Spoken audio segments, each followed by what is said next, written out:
Hello everybody and welcome to our channel. Today we'll be going over our Contained EUS Reprocess feature. The benefit of this feature is that it returns all EUS submissions within the target area. This area is defined by your beam width filter settings and the max distance of your coverage. We'll start off on your dashboard, and from here we're just going to open up a coverage.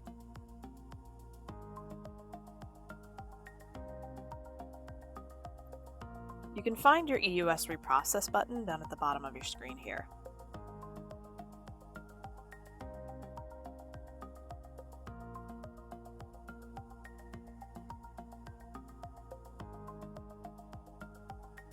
You can adjust your results by toggling the pins on and off. If the coverage is included in one or more multi-maps, you can select that from the drop-down list here.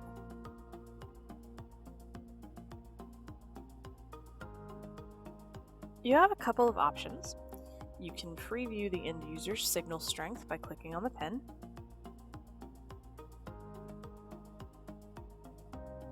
You also have the option to download a CSV file of the users contained within that coverage.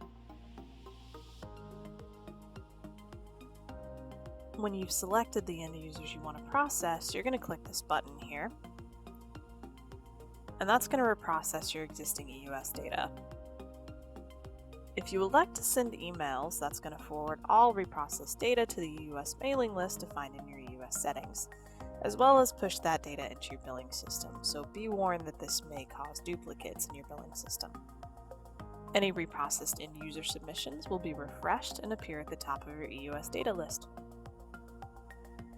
If you found this content helpful, please like and subscribe. That is all I have for now, guys, but I will see you for the next one.